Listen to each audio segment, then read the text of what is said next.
asalaamaaleykum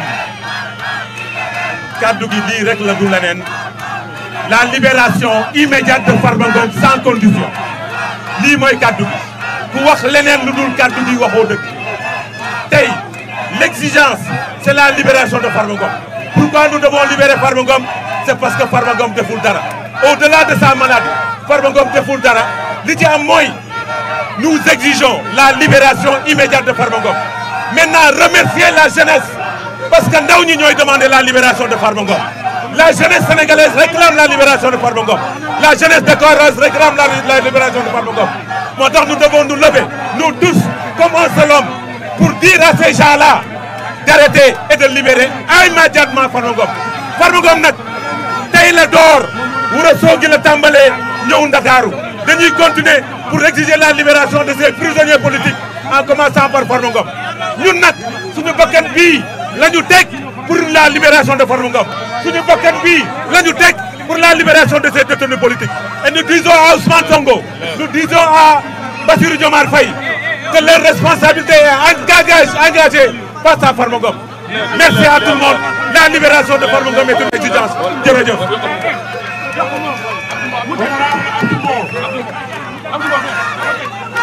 Libérez, libérez, libérez, libérez. Asalaamaaleykum mbooloo mi ci turu Alliance pour la République yëpp muy président Macky Sall ak njabootam dañuy féliciter d'abord le comité de résistance pour la libération de l'honorable député Farba Ngom ndax ku gis tey mobilisation bi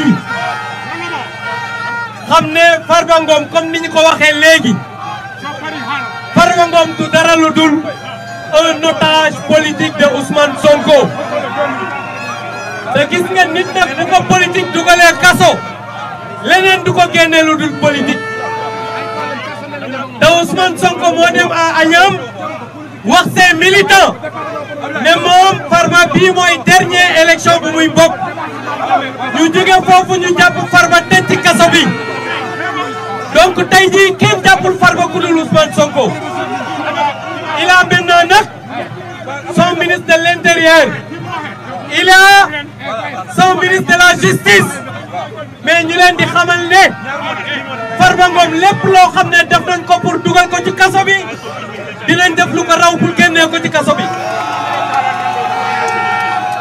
wax nañ léegi Farba dafa malade loolu daf ko fekk ci biir kaso bi ndax ñoom ñoo tànn seeni médecin yi ne Farba toogaayam ci biir kaso ce n'est plus normal mais loolu suñu demee di ko téye ci kaso bi c'est parce que ils sont en train de faire une tentative d'assassinat et je pense que loolu bépp démocrate waroo ko nangu bépp républicain waroo ko nangu donc ñu leen di wax ne il faut continuer de se battre pour que l'honorable député Farba Ngom sorte de prison et loolu dara du ko def lu dul la rue maa ngi leen sant di leen gërëm. Alseyni Ndiaye maire ba pare Alseyni Ndiaye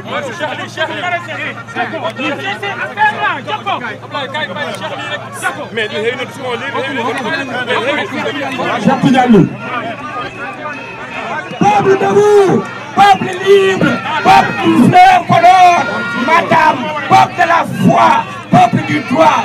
Aujourd'hui, nous ne marchons pas pour marcher, nous marchons pour dire que le droit n'est pas un décor, que la justice n'est pas un instrument, que la dignité n'est pas négociable. Depuis Agnam, souvenez-vous, un homme, un chef de parti, Ousmane Sonko, lance la menace, la dernière participation à une élection.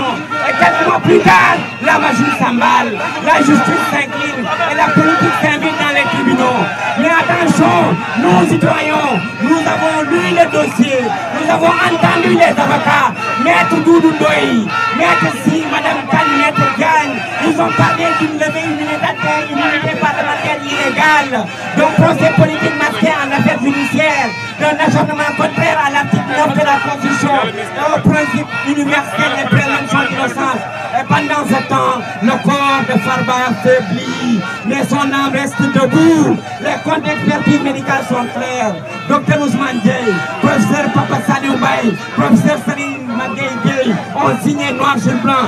Hypertension sévère, atteinte hépatique, souffrance cardiaque, risque neurologique majeur. Et malgré ça, la science, malgré le serment d'Hippocrate, on enferme aux malades, on nie la médecine, on enferme l'humanité. Alors disant haut et fort, Farba Ngom n'est pas criminel, c'est un otage politique, un débuteur, un maire, un homme du peuple qui paie le prix de sa loyauté, de sa victoire, de sa voix libre.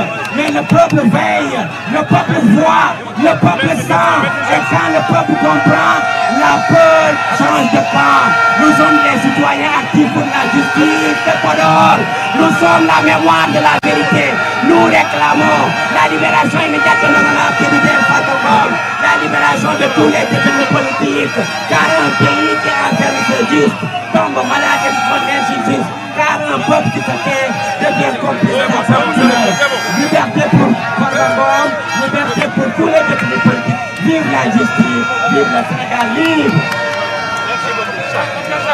Allez, Seydou Ndiaye, ñaar dama ba pare. Article discours. À la déclaration. Alors, bonjour tout le monde. Le comité pour la résistance populaire qui agit pour la libération de l'honorable Farba Ngom remercie. Alors, voilà, je disais que le comité de libération pour la liberté qui agit pour la libération de l'honorable Farba Ngom vous remercie. Ici, nous avons vu cette forte mobilisation.